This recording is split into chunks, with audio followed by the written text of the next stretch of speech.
Good morning, everyone. Welcome to day 2 of the virtual webinar. I guess that is a webinar is kind of a virtual meeting anyway, isn't it? Current issues in the assessment of respiratory protective devices for non-traditional workers and public use. This is the second day of this workshop, and for the sake of folks who did not join us yesterday, we're going to go through a couple of introductory slides together. Next slide, please. As you know, this workshop is sponsored by NIOSH's National Personal Protective Technology Laboratory, and the planning committee that was assembled to put this webinar together include the following folks here. People's bios are available in the compendial material that was supplied, and you can find that on the webpage. Next slide, please. So these are the workshop objectives that were given to the planning committee by the sponsor, and we'll just go through these quickly. The first was to review what lessons have been learned in the 100 years of respiratory protection and device assessment, and then to explore current respiratory protective needs and risks for non-traditional working groups and also for public use. And then exploring the research gaps that exist in understanding what respiratory protection needs for these two groups of potential users would be. Next slide, please. We are also to review current practices of the NIOSH respirator approval program and conformity assessment to standards of various devices, and to identify opportunities and gaps there as they would apply to these two other potential user groups. We are to explore conformity assessment approaches used in other countries and by third-party organizations and in private industry, discuss risks and benefits of these approaches in the context of the non-traditional worker user group and the public.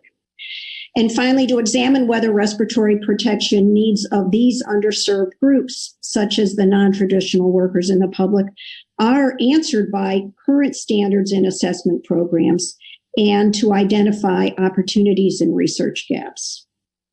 Next, please.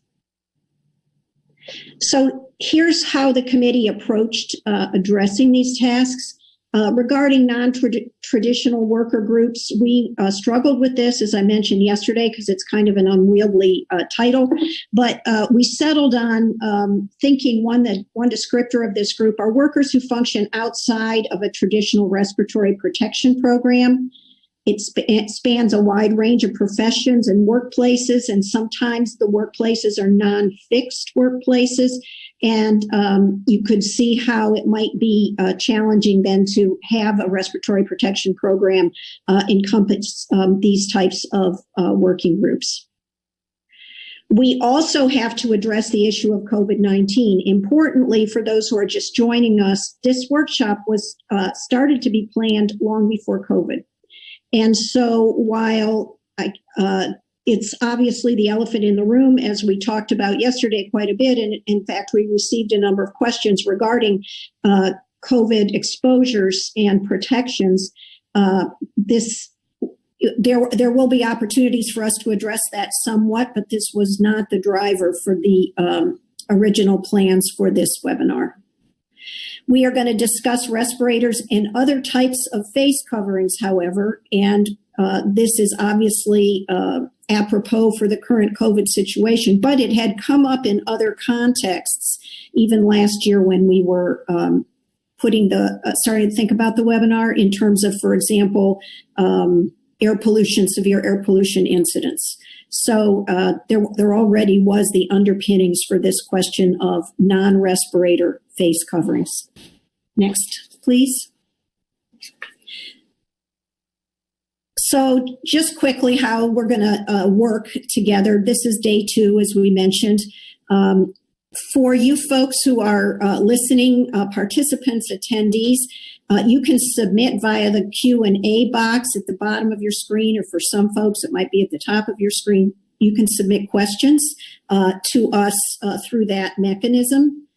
Speakers and committee biosketches, as I mentioned, are on the workshop webpage. There will be video recordings posted after the workshop. So I think those are the high points. Next slide. We tried to highlight 4 hours of really very rich discussion and presentation yesterday in a couple of sort of take-home messages at 30,000 feet.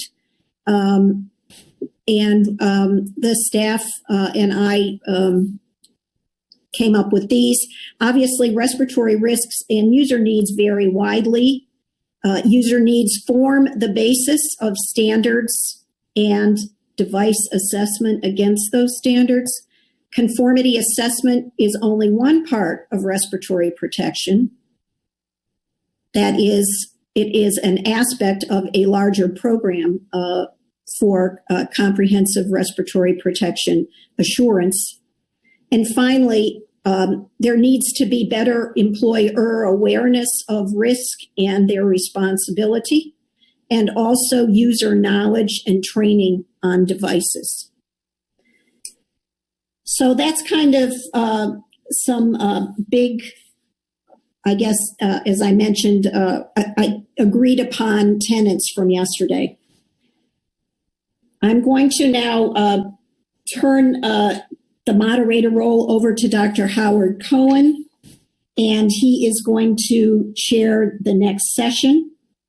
So Howard, over to you.